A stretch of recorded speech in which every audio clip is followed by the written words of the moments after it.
Sir, what are you catching today? Black grouper. Black grouper?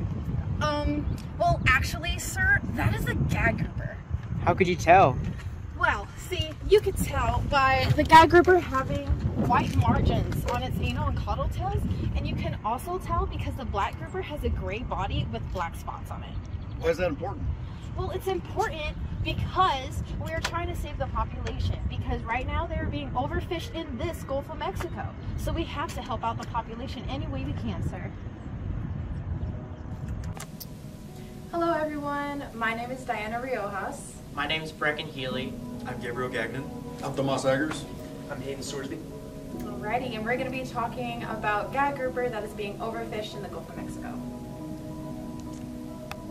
Today we are going to be talking about gag grouper and how they are being overfished in the Gulf of Mexico. Gag grouper is a very popular fish in the South Atlantic and also in the Gulf of Mexico, and it is the reason why that they are being overfished by commercial and recreational fisheries. Because of the decrease in their population due to this overfishing, the fish has hit a historical low. And we are going to be talking about today how the current issues are happening now and how we can increase their population by placing more restrictions on bag limits and properly ventilating fish when we are releasing them back into the water. Across all Gulf Coast states, the daily bag limit of gag grouper is 2 per day and the maximum length is 24 inches total. As of right now, gag grouper in the Gulf of Mexico are being overfished, even with these bag limits. Across the states, including Texas, Louisiana, and Florida, they all follow the same bag limit and maximum length of 24 inches and 2 per day, and even including federal waters. The only difference is with commercial fishing seasons.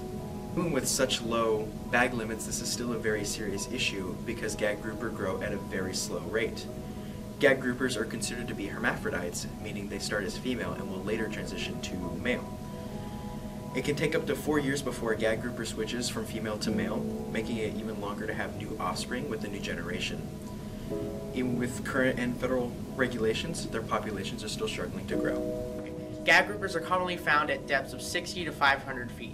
Due to the changes in pressure at these depths, gag groupers are susceptible to severe barotrauma when brought to the surface.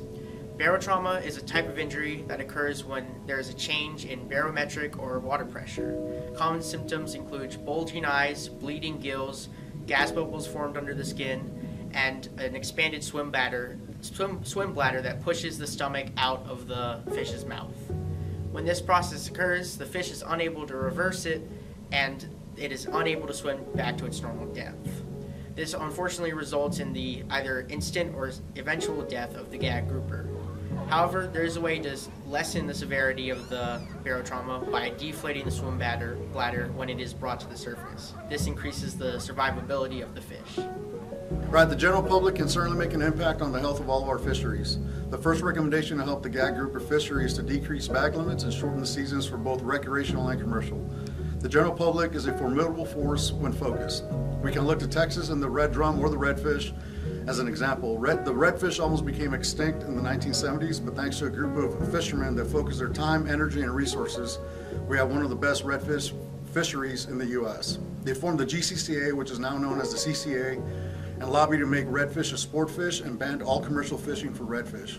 Currently, there are 6 minor bays close to oyster harvest, in large part to local fishermen coming together with the help of the CCA. These 2 examples prove that focused individuals can and will make a difference in improving our fisheries. To sum up everything, gag grouper is being overfished in the Gulf of Mexico. So to help with this issue, we can all do our best to raise awareness for this decreasing population and be aware of how to properly ventilate fish. Thanks for watching!